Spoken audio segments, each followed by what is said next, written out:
velkommen her til Godmorgen Danmark. Den seneste tids flygtningestrøm, den ser jo altså bare ud til at fortsætte. Bare her den seneste uge, der har mere end 11.000 flygtninge og migranter altså krydset den danske grænse. Ja, og der er nok rigtig mange, som bekymrer sig om, hvor alle de her mange mennesker, som kommer hertil, skal bo. Men måske kunne svaret være, at de kunne bo hjemme hos sig selv.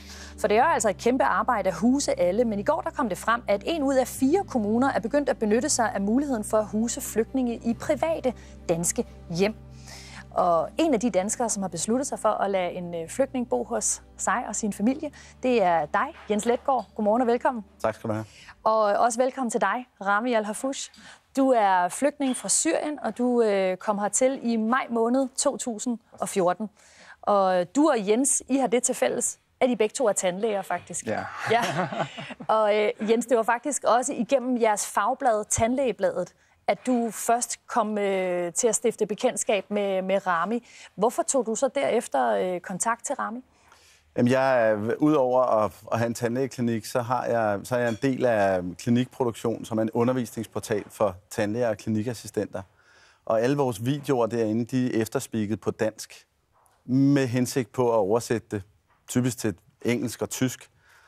Men så er der en notits om at Rami står med rigtig svært ved at finde både praktikplads og arbejde, fordi han ikke kan få dansk autorisation sådan lige umiddelbart. Han vil jo gerne arbejde som tandlæge. Men så opstod ideen med, at så kan vi få det oversat til arabisk. Og ved at oversætte det til arabisk, så kan vi tilbyde nogle hårdt ramte lande, Egypten, Libyen, Syrien, en internetportal, hvor de kan gå ind og få både deres klinikassistenter og dem selv dygtiggjort inden for faget. Så man kan sige, det var jo egentlig det, der startede som en faglig udveksling. Du ville gerne have Ramis hjælp til at oversætte noget undervisningsmateriale, og så var det ligesom jeres fag, I havde til fælles der. Ja. Men hvor opstår så ideen om at spørge Rami, om han ikke vil flytte hjem til dig og din kone Camilla og jeres 2 døtre? Da jeg ringede til kontaktpersonen Morten Dreisler fra Dansk Flygtningehjælp, så kunne han sige til mig, at flygtninge, som får opholdstilladelse, de bliver placeret i forskellige kommuner. Og der, hvor de bliver placeret, der skal de blive boende i 3 år. Og så han sagde til mig, at Favrskov Kommune, det er for langt fra Roskilde til, at en praktikplads er realistisk.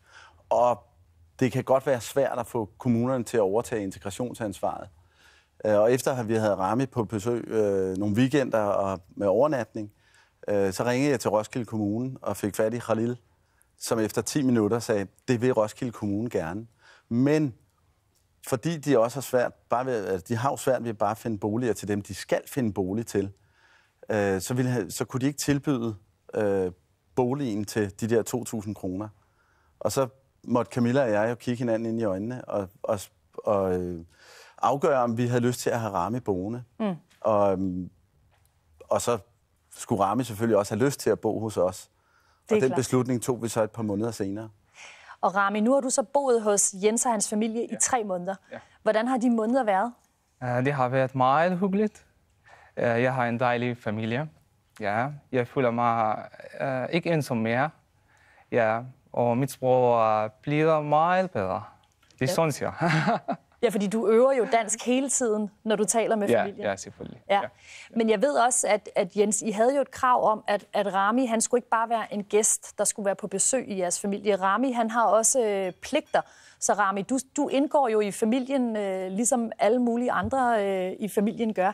Hvad er det egentlig for nogle ting, du måske skal tage dig af hjemme i familien også? Hvad er det for nogle pligter, du også har? Der er noget med noget madlavning, ikke? Ja. Altså, Rami, du laver mad? Jeg har lavet mad om onsdag. Ja, samtidig jeg laver arabisk mad. Ja. Jeg hjælper dem ligesom slå græs eller gå ring sammen. Ja, vi er familie nu. Vi hjælper bare hinanden. Ja. Så det er fuldstændig ligesom alle andre i familien. Der skal laves mad, og man skal hjælpe med at passe børn og sådan noget. Ja, præcis. Ja. Men Jens, hvad synes du egentlig, I får ud af som familie at have Rami boende? Altså i og med, at vi har 2 børn på 8 og 11, som jo i starten protesterede over, at der skulle en fremmed mand ind i vores hus, og de skulle flytte rundt på værelser, og de var bange for, at det ville ændre for meget på deres liv. jamen så har jeg i hvert fald fået det ud af det, at mine børn de er utrolig glade for at have Rami boende. Det viser også, at Camilla og jeg skulle væk en weekend hver sit sted i verden, var jeg lige ved at sige. Og Rami var sammen med børnene en hel weekend, uden mor og far. Det viser også, at der er kommet en enorm stor tillid meget hurtigt. Du er blevet storebror. Storebror. Ja. Og det har rigtig stor betydning for mig, at se mine børn udvikle sig på den måde. De er stolte over at have Rami boende over for deres venner. Og så hele den kulturudveksling.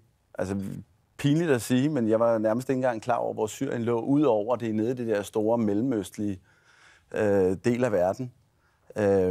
Og det har været fantastisk, at lige pludselig få en masse indsigt i kulturerne dernede.